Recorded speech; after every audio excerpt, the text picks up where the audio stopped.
Ce n'est pas mon combat. Éternel des armées, tu précèdes mes pas. Oh, ce n'est pas mon combat. Christ est ressuscité, la victoire est déjà emportée.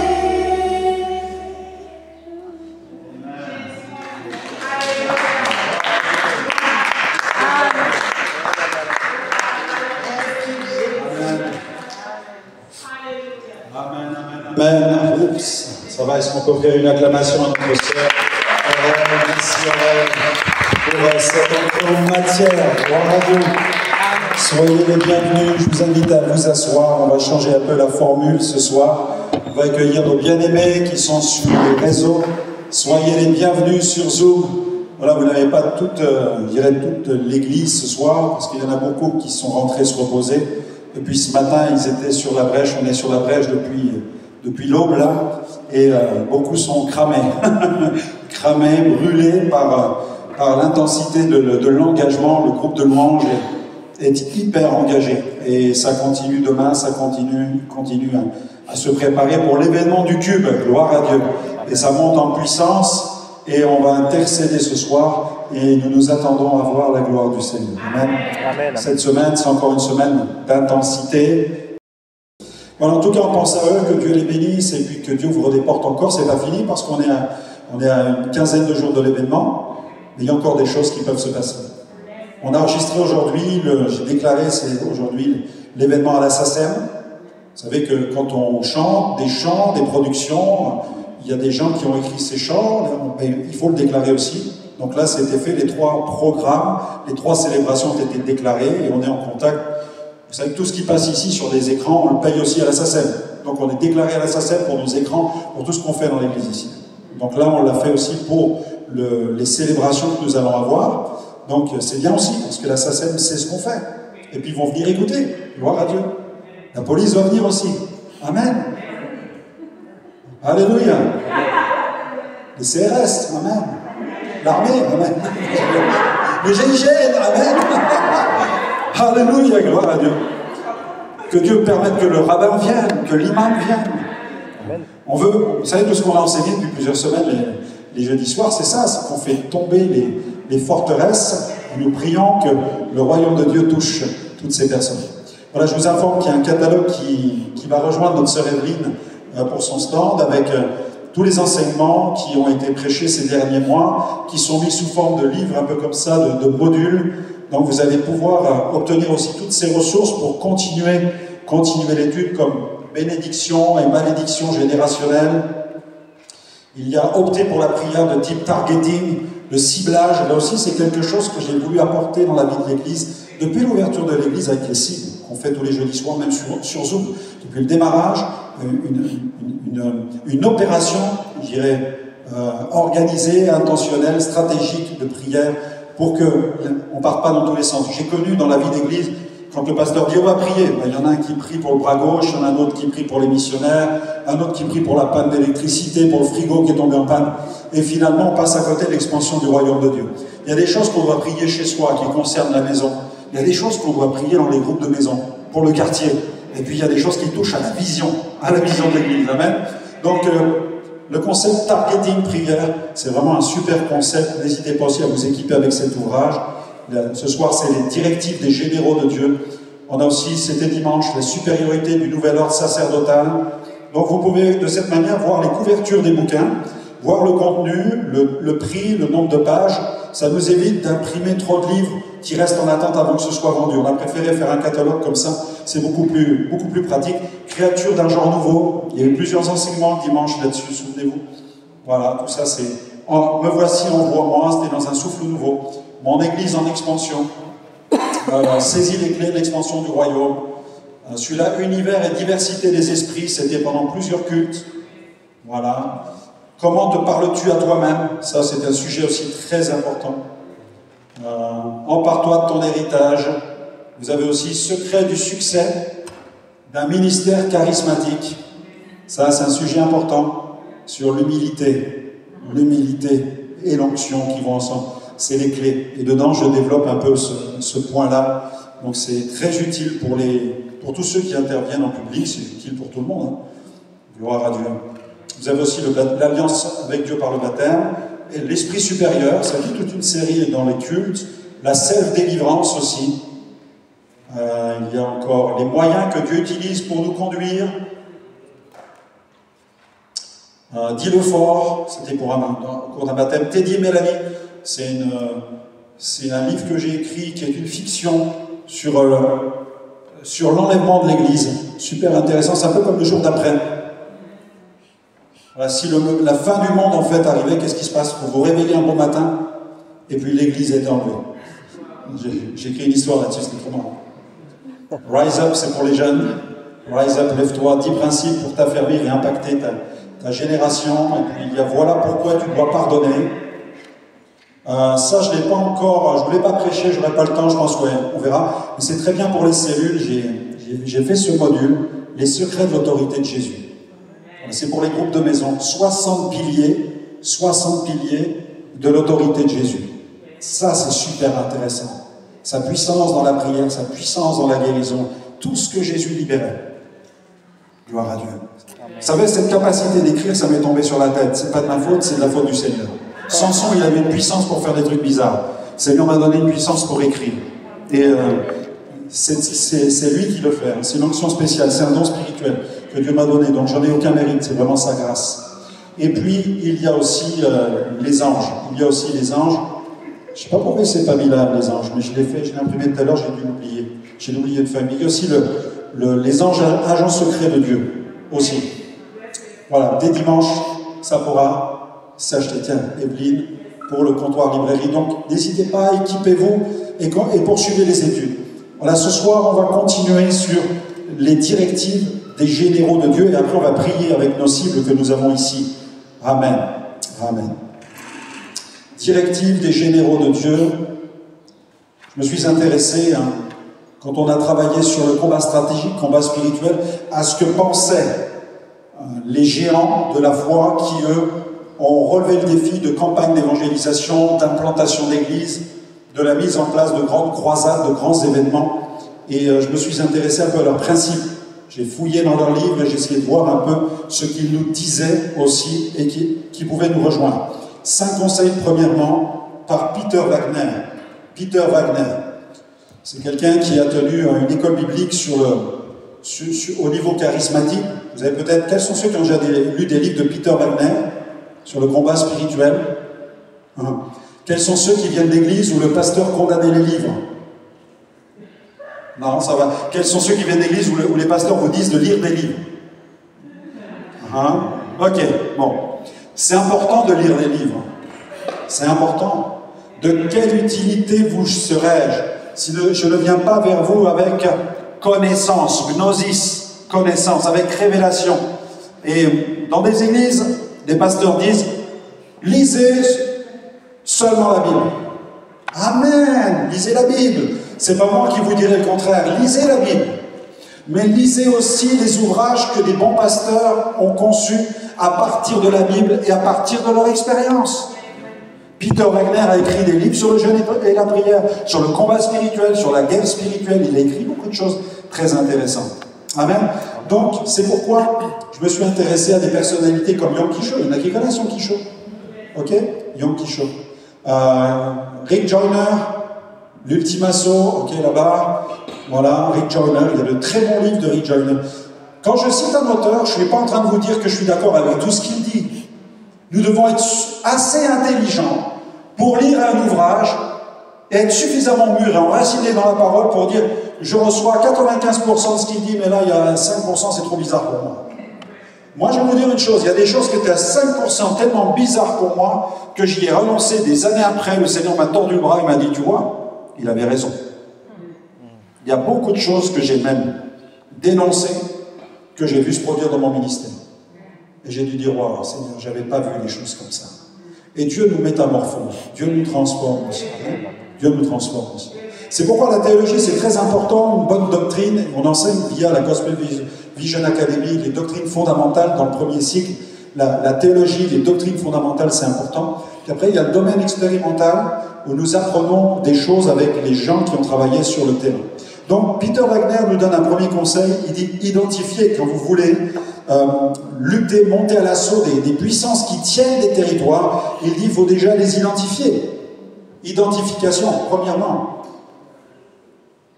Alors, est-ce que ça marche là? Je prends le verre peut-être. Ils ont peut-être séché dans la chapelle. Ouais. Identification. Tu veux évangéliser quelque part, tu veux atteindre une ville, selon Wagner, Peter Wagner, première chose, identification. C'est ce qu'on a fait ces dernières semaines. J'ai eu l'occasion de vous parler des ordres. Vous vous souvenez, j'ai employé le terme les ordres, avec les différents ordres qui constituent la structure spirituelle d'une ville. On a parlé des ordres religieux à Troyes, avec la présence catholique, l'ordre juif avec la synagogue, et une grande histoire à Troyes avec l'Institut Rachi, avec Rachi, le commentateur. Moi j'ai les Bibles de Rachi, je les ai dans ma bibliothèque. Il y a des choses intéressantes dans ce qu'il a partagé. Il a reçu des éclairages sur certaines choses. Il y a l'ordre aussi islamique, toujours dans cet ordre religieux. Il y a aussi les groupes évangéliques, il y a vraiment une présence, il y a tout un ordre de gens qui croient dans des choses ici sur la vie. Il y a les ordres ésotériques, avec l'occultisme, avec les guérisseurs, il y a l'ordre maçonnique aussi. Et Troyes est bien placé dans le domaine de l'ordre maçonnique, puisqu'ils organisent plusieurs fois par an des événements, même qui sont accueillis à la mairie. Et dans les ordres ésotériques, eh bien, il y a le salon de la voyance qui est organisé à Troyes, etc. Il y a l'ordre aussi mammonique, avec la puissance financière. On a même une école connue sur le plan international qui vise à lever aussi des cerveaux, des matières grises qui vont aider dans le domaine des finances, de l'argent, de la puissance financière. Donc il y a des ordres dans la ville de Troyes. On en a déjà parlé, on ne va pas revenir dessus. Mais quand on veut atteindre, selon Peter Wagner, une ville, il faut qu'on fasse un peu l'inventaire, qu'on s'intéresse. On veut atteindre quelque chose, mais c'est quoi cette ville? C'est différent d'un village qui évolue dans l'agriculture, alors qu'il est dans une ville, vous avez véritablement toute une structure, toute une architecture. Il dit ensuite, deuxièmement, former une équipe d'intercesseurs. Waouh! Est-ce qu'on a des intercesseurs ici? Yeah. Amen! Former une équipe, voilà, d'intercesseurs. Voilà, moi, quand je suis comme ça, j'écris plus en français, de toute façon. J'écris en langue. C'est une catastrophe, en fait. Mais moi, j'arrive même pas à me relire, c'est pour vous dire. C'est pour ça que je parle à des dictaphones quand j'écris, parce que je suis obligé de... Ça part en langue. Gloire à Dieu. Quelqu'un dit « no team, no dream ». S'il n'y a pas d'équipe, il n'y a pas de rêve. C'est pourquoi il faut des équipes. Et là, Peter Wagner nous dit qu'il faut des équipes stratégiques d'intercession. C'est pourquoi on a développé les stratégies avec les saisonnales. Vous vous souvenez, il y a les saisonnales. Il y a aussi, moi, j'avais annoncé il y a quelques temps, les jeudis pour le jeûne et la prière. Vous pouvez opter pour un jeudi du jeûne et de la prière. Vous avez les jeudis du Zoom, du présentiel pour les guerriers. Vous avez les groupes de maison où l'on prie dans les quartiers. Vous avez les marcheurs de prière. Il y a de quoi faire. Mais ensuite, l'Église, elle n'est pas là pour prendre chaque chrétien par la main pour lui dire ce qu'il doit faire sur le plan spirituel. Chacun doit apprendre aussi à jeûner. Vous pouvez jeûner à sec, sans manger pendant il ne faut pas mourir, quoi. Pendant quelques jours, jusqu'à 40 jours moins 1. Mais ne restez jamais sans boire pendant plus de 3 jours. Soyez sages par rapport à cela. Soyez sages. Vous entendrez des témoignages de gens qui ont jeûné, on vous dira, ils n'ont pas bu pendant 10 jours, pendant 3 semaines, pendant 1 mois, pendant des fois longtemps, pendant presque des années. Ils sont toujours vivants. Mais gloire à Dieu s'ils sont toujours vivants. Moïse, il était sur la montagne, et pendant 40 jours et 40 nuits, il n'a ni mangé ni bu. Pourquoi? Parce qu'il n'a pas voulu. C'est Dieu qui l'a mis sur la montagne. C'est pas un jeûne que Moïse a décidé. C'est Dieu qui l'a conservé. Il ne pouvait pas descendre. Et comme il ne pouvait pas descendre, eh bien, il n'avait pas besoin ni de boire ni de manger parce qu'il était sur la terre comme au ciel. Gloire à Dieu. Il nous faut de la sagesse dans les choses. Et puis vous avez le jeûne de Daniel. Vous avez vu, Daniel, lui, il pratiquait un jeûne tout à fait spécial. Il avait donné, c'est un défi qu'il avait relevé pour continuer son service sans se souiller, en se nourrissant avec les mets du roi qui était sacrifié à des idoles. Lui, il se contentait de légumes et en hébreu de graines. Donc, il pouvait manger des céréales. Gloire à Dieu, vous aimez les céréales? Amen. Tu peux jeûner en mangeant des céréales. Tu peux jeûner en mangeant des légumes. C'est le jeûne de Daniel, on appelle cela. Et donc, si tu veux préserver ta santé, garder ton muscle et tout ça, c'est important aussi, bien parfois, de jeûner. C'est très facile de jeûner de cette manière comme ça et de passer du temps devant Dieu. En tout cas, former une équipe d'intercesseurs. Obtenir l'autorité spirituelle légitime pour intervenir dans la région. C'est-à-dire qu'on ne se lance pas n'importe comment dans l'évangélisation d'un quartier ou d'une région. Autorité légitime. Autorité légitime. Tu as un quartier qui est sous la coupe de l'islam. N'arrive pas dans le quartier en criant « Jésus est le sauveur du monde !»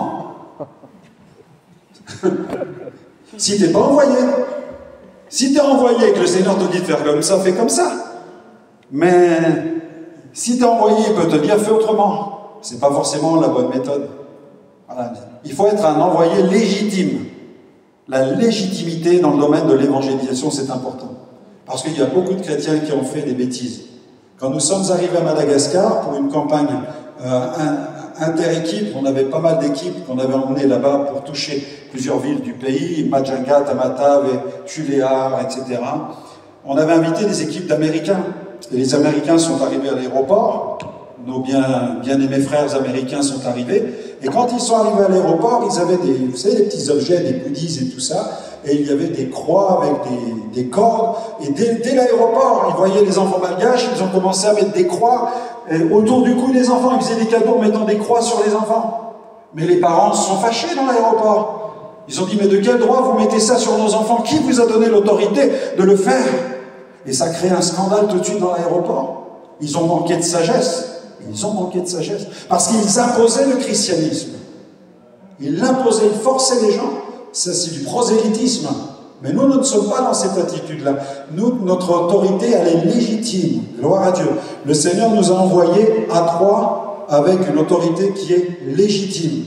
Dieu nous envoie au culte avec une autorité légitime parce que c'est lui qui a ouvert la porte. On sait que c'est lui qui a ouvert la porte. On n'a pas défoncé la porte. Amen. Amen. Les frères qui ont reçu cette vision, et nous tous qui l'avons partagée, nous savons que depuis le départ, Dieu a aligné les choses pour que la porte s'ouvre. Ce qui rend légitime notre action. C'est pas le résultat qui détermine notre légitimité. Il y a des missionnaires qui ont gagné une seule âme, comme je l'ai dit un dimanche, avec cet homme qui a prêché à l'école du dimanche, puis à la fin vous avez un Billy Graham qui se lève et qui va gagner des millions de personnes. Gloire à Dieu. La légitimité, c'est Dieu qui la soit, c'est Dieu qui ouvre les portes pour que l'évangile soit proclamé. Et on bénit Dieu pour cela. Amen. Autorité légitime, c'est ce que nous donne dans les 5 conseils de Wagner, il y a ça. Ensuite, 4e point, renverser les forteresses par la repentance concernant des péchés identifiés. 4. La repentance.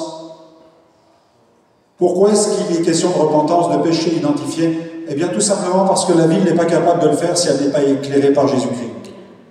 On ne peut pas demander aux gens de cette ville de se repentir de choses dont ils n'ont pas conscience. C'est pourquoi l'Église a une mission dans le domaine de l'intercession, de demander le pardon pour le pays. Nous pouvons réclamer de Dieu cette grâce de pardonner les péchés de la ville.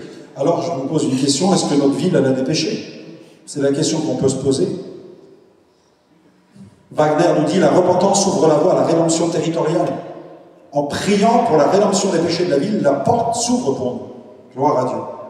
Alors, il y a des péchés qui ont été commis dans l'histoire de cette ville. Par exemple, l'expulsion, la persécution des communautés juives. Au cours de la période médiévale, il y a eu un antisémitisme violent à Troyes. Vous n'étiez pas là, bien sûr. Mais pourtant, la ville a souffert de l'antisémitisme. Dans les péchés, on a antisémitisme au Moyen-Âge. Moyen-Âge, hop.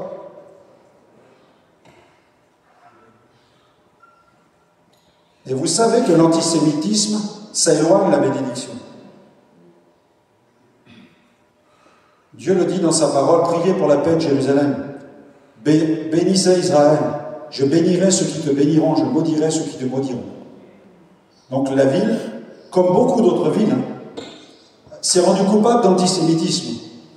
Et puis, il y a eu aussi un contrôle religieux, une véritable persécution spirituelle. À l'époque de la réforme protestante, il y a eu de l'inquisition entre eux. On a persécuté les protestants. C'était une nouvelle religion, avec Luther, Calvin, et donc il y a eu une persécution protestante, avec l'inquisition. L'inquisition. La ville a persécuté ceux qui croyaient au salut par grâce. Et puis la ville était marquée en 1419 par la guerre de 100 ans. Et la ville a été mise à sac. Il y a eu des violences révolutionnaires dans la ville. On n'imagine pas ce qui s'est passé dans la ville de Troyes au fil des siècles. On vit dans notre époque, dans notre contexte, mais il y a eu donc la mise à sac, il y a eu la guerre de 100 ans.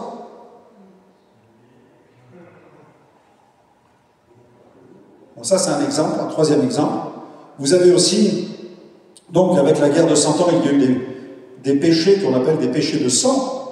Le sang a été versé, il y a eu de la violence. Et puis il y a eu aussi, avec la Révolution française, qui est le terreau aussi de l'ultra-laïcisme, eh bien il y a eu des églises qui ont été détruites. Profanation d'églises, du culte, le culte chrétien qui a été dénoncé, on a combattu le culte chrétien, donc pendant la période de la Révolution.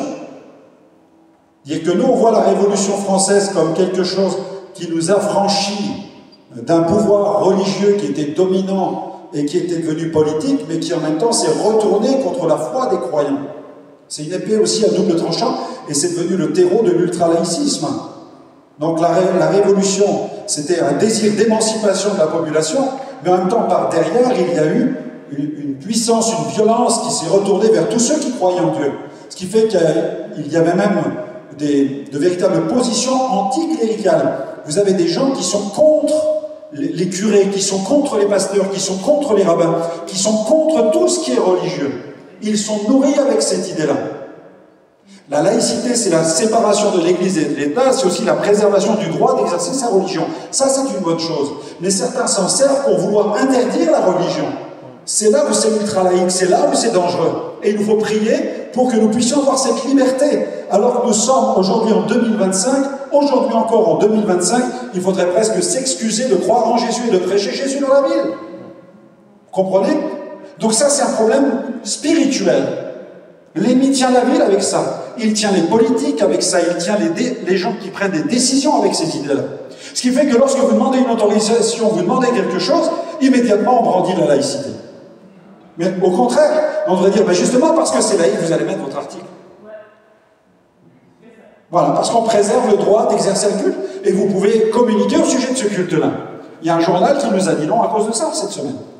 Tout simplement à cause de ça. Non, à cause de la laïcité, on vous dira non. On vous dit, ben non, justement, vous devriez nous dire oui. Parce que la laïcité, c'est pas quelque chose qui doit se retourner contre les religions. Et certains veulent s'en servir aujourd'hui pour fermer la bouche des chrétiens. Et c'est pourquoi il faut nous repentir aussi de cela, de cet ultra-laïcisme et du culte de la raison.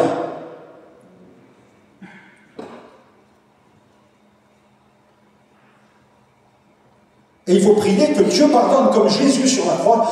Père, pardonne-leur car ils ne savent pas ce qu'ils font. Ils n'ont pas conscience de ce qui est en train de se faire. Ils n'en ont pas conscience. Il y a des gens qui n'ont pas conscience qu'ils s'opposent à Dieu, qu'ils s'opposent à la grâce pour la ville. Parce que l'évangile, c'est une bénédiction pour la ville. Amen. Donc il y a tous ces péchés liés à la Révolution française. Il y a aussi la franc-maçonnerie et l'occultisme, qui est là un véritable contrôle aussi spirituel sur la ville. Où il y a des ordres qui exercent des contrôles sur la cité tout entière. Et il nous faut prier pour le renoncement aux alliances, aux fausses alliances.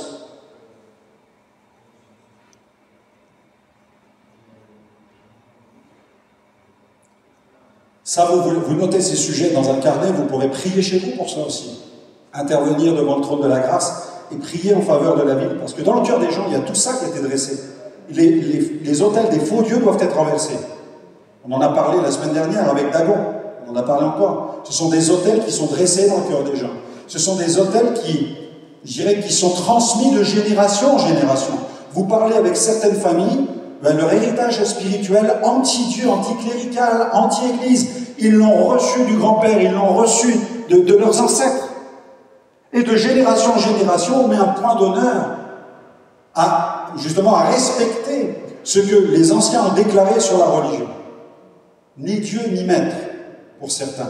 Ni Dieu ni maître. Il y a aussi des péchés d'idolâtrie religieuse. Puisqu'on est dans une ville aussi où la religion a de la place, il y a le culte des reliques à Troyes. Là aussi, il y a aussi de l'idolâtrie. Le péché d'idolâtrie, il est pratiqué dans la ville. Donc il faut prier pour que Dieu aussi fasse grâce et pardonne à la population qui pratique l'idolâtrie religieuse. Il faut prier aussi pour le culte de Mammon, l'argent, le pouvoir de l'argent, tout ce qui touche au domaine de l'orgueil économique, le consumérisme. Nous sommes une ville qui était au cœur de l'Europe, un carrefour commercial depuis le Moyen-Âge, avec les foires de Troyes, les foires de Mars, etc. Donc, on bénit Dieu pour l'essor économique d'une ville. Gloire à Dieu. C'est Dieu qui donne la provision. On bénit Dieu. La ville a connu à une époque un essor grâce à tout ça. Mais en même temps, derrière tout cela, l'argent, les finances, dans le cœur de certaines personnes, ça devient un Dieu. Et il faut prier pour que ce Dieu Mammon qui était consolidé, qui s'est consolidé dans le cœur de bien des personnes, ici, de génération en génération, que cet autel soit renversé. Que cet autel soit renversé. Que les hommes et les femmes qui habitent cette ville reconnaissent que s'ils ont des biens matériels, c'est aussi grâce à Dieu. Qu'ils apprennent à dire merci au Seigneur pour la provision, pour l'abondance, pour les vignes qui donnent de leurs fruits, pour les champs qui donnent de leurs provisions. Il faut qu'on apprenne à rendre grâce à Dieu. Dans le passé, les fêtes agricoles, les fêtes vinicoles, mettaient sur le devant le fait que c'est Dieu. Toutes ces fêtes étaient pensées avec l'idée qu'un créateur donnait la faveur de la terre. Mais aujourd'hui, toutes ces idées-là ont disparu. Les gens font la fête pour boire du vin, pour se saouler, pour simplement dire, voilà, j'ai acquis ces choses par ma force. Et c'est ce que Dieu dit à Israël. De jamais oublier que s'ils ont acquis ces choses, ce n'est pas simplement par leur force, mais c'est par la grâce de Dieu et la bénédiction divine. Et il faut prier pour notre ville dans ce sens. Amen. Amen. Gloire à Dieu. Gloire à Dieu. Et une autre chose pour laquelle nous devons prier aussi, c'est le faible impact évangélique. Malgré des décennies de témoignages dans la ville de Troyes, malgré une grappe de groupes évangéliques, globalement, ça reste des petites églises. Globalement, ça reste des petits groupes, des petits groupuscules d'églises sur la ville. On ne peut pas dire que il y a un impact incroyable sur la ville de Troyes. Il y a de nombreux petits groupes, mais la ville a vraiment besoin d'un impact évangélique. Elle a besoin d'une percée surnaturelle, d'une transformation, quelque chose qui va amener la surprise, que la main de l'Éternel se pose sur la ville, que Dieu visite notre ville, qu'il y a un mouvement puissant du Saint-Esprit. Donc prions aussi pour un impact. Et demandons pardon au Seigneur pour ce manque d'impact. Les chrétiens doivent demander pardon pour le manque d'évangélisation, le manque de témoignage. Les gens ont des temples, ils ont des pasteurs, ils ont des chaises, ils peuvent s'asseoir dessus. Mais quels sont les chrétiens qui réellement, dans la vie de tous les jours, parlent de Jésus autour d'eux? Quels sont les chrétiens qui n'ont pas honte de Jésus? Ils peuvent aller au culte, ils peuvent suivre des cultes, écouter les prédications, ils quittent le culte, ils rentrent à la maison, ils vont au travail toute la semaine, mais dans quelle mesure est-ce qu'ils parlent réellement du Seigneur dans la ville où ils habitent? Dans quelle mesure sont-ils des témoins? Amen. Il nous faut prier pour ça aussi, pour qu'il y ait cette repentance du faible impact du témoignage aujourd'hui dans cette ville. Et je terminerai par ce 5e point. On a vu un peu plus en détail le 4e point où Wagner nous dit pour transformer une ville, il faut passer par cette repentance, il ne faut pas négliger l'aspect de la repentance, de demander pardon pour certains péchés qui ont marqué l'histoire de la ville. Et là, on en a quelques-uns concernant la ville de Troyes.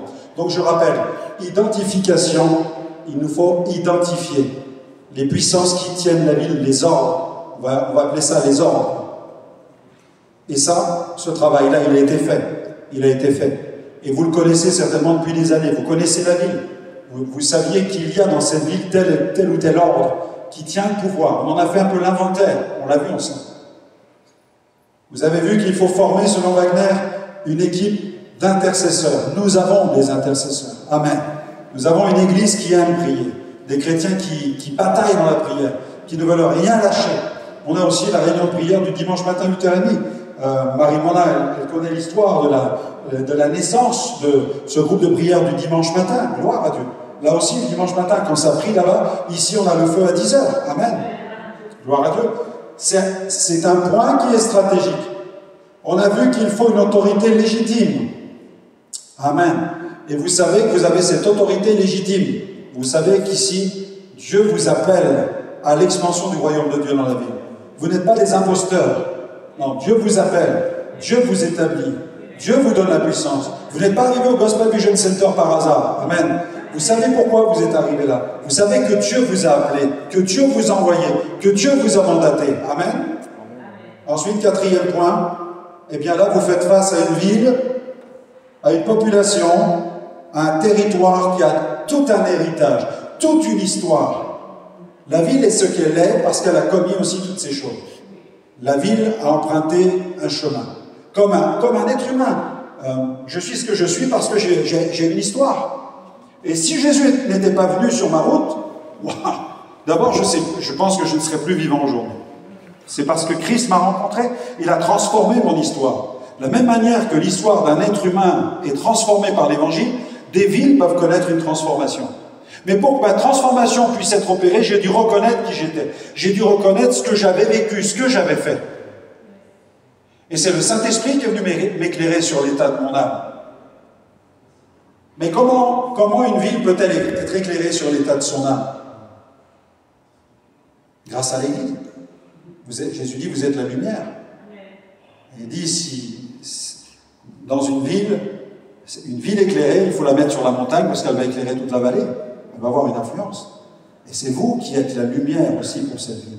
Et c'est pourquoi vous pouvez intercéder si mon peuple, sur qui est invoqué mon nom, s'humilie, prie et cherche ma face. S'il se détourne de ces mauvaises voies, c'est ce que vous avez commencé à faire en vous convertissant dans cette ville. Vous avez quitté l'occultisme pour certains.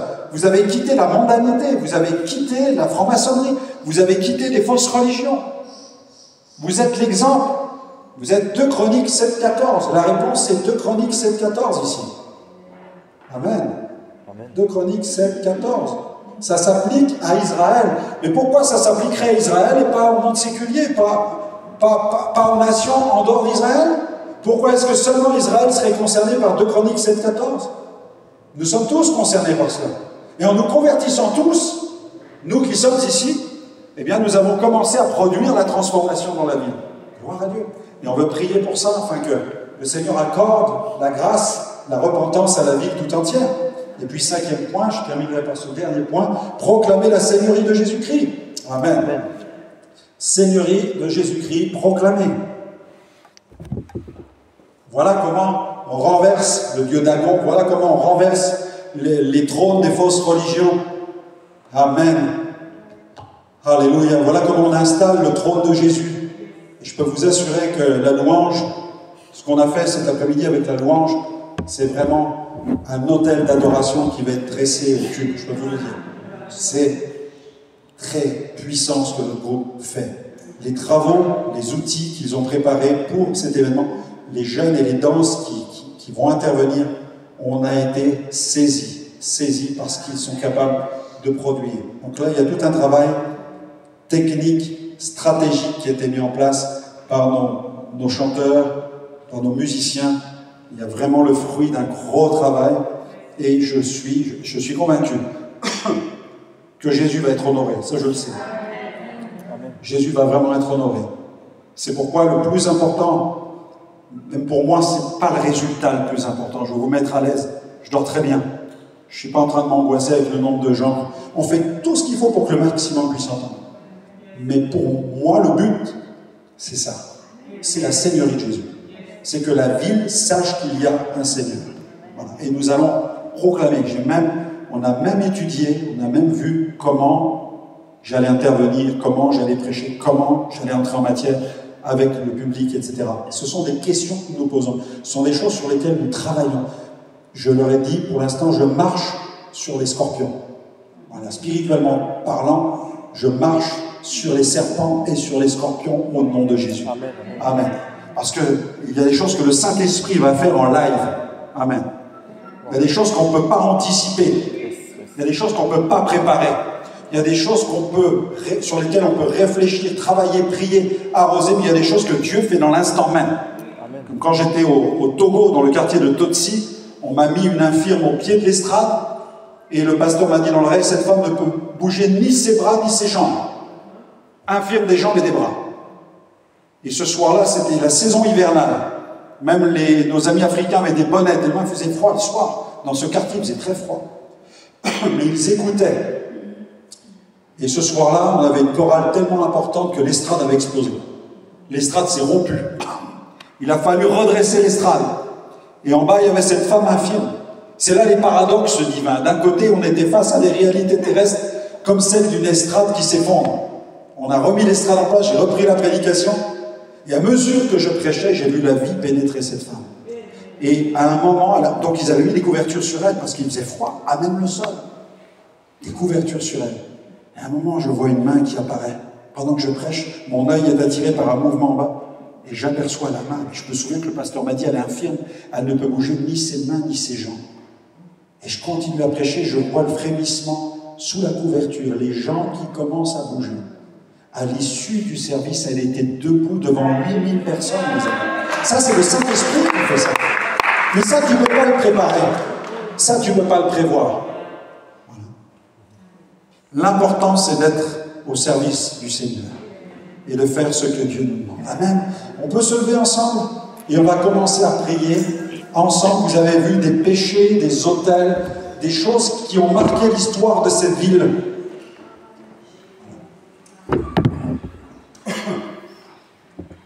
Et dont personne n'a demandé pardon, peut-être. Mais on peut s'approcher de Dieu et dire, Seigneur, commencez à ouvrir votre bouche. Vous pouvez parler en langue, vous pouvez prier. On va commencer à prier pour ça. Et puis après, on va entrer dans les phases avec nos cibles du soir. Seigneur, étends tes mains sur la ville. Seigneur, nous t'apportons notre ville de Troyes. Seigneur, nous t'apportons cette ville que nous aimons, cette ville dans laquelle nous habitons. Seigneur, nous habitons dans des quartiers peut-être bourgeois, des quartiers avec des lotissements, des endroits, Seigneur, qui ignorent totalement l'histoire de la ville. Il y a des choses dont les pages ont été tournées, qui appartiennent au passé, mais des choses qui ont aussi, Seigneur, souillé la terre sur laquelle nous sommes, parce que des injustices ont été commises. Tu vas un jour prononcer des jugements à cause de ce que les gens ont pu faire dans cette ville.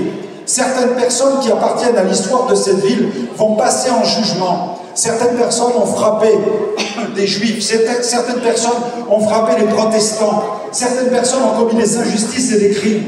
Et un jour, devant le trône de Dieu, nous serons tous là et nous allons apprendre ce que ces gens ont fait.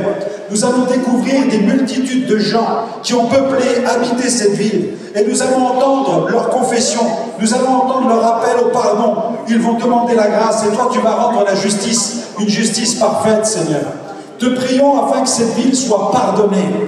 Te prions afin qu'elle soit purifiée. Nous nous humilions pour la ville dans laquelle nous habitons. Tu le dis, si mon peuple, sur qui est invoqué mon nom, s'il s'humilie, s'il prie, s'il cherche ma face, s'il se détourne de ses mauvaises voies, alors tu le dis, je l'écouterai, je le guérirai, je descendrai, je guérirai son pays, je pardonnerai ses péchés. Seigneur, merci parce que nous te prions de pardonner les péchés de notre ville. Nous voulons être comme Jonas, Seigneur, mais nous ne voulons pas être réticents comme il l'était. Nous voulons, Seigneur, réclamer le pardon pour la ville. Nous croyons, Seigneur, que tu appelles la ville à la repentance. Tu l'appelles à saisir la grâce. Te prions pour que le cœur de la ville soit ouvert, qu'il ne soit pas fermé. Depuis des siècles, Satan a tout fait pour fermer le cœur des habitants de cette ville, afin de les éloigner de Dieu, de les éloigner du Créateur.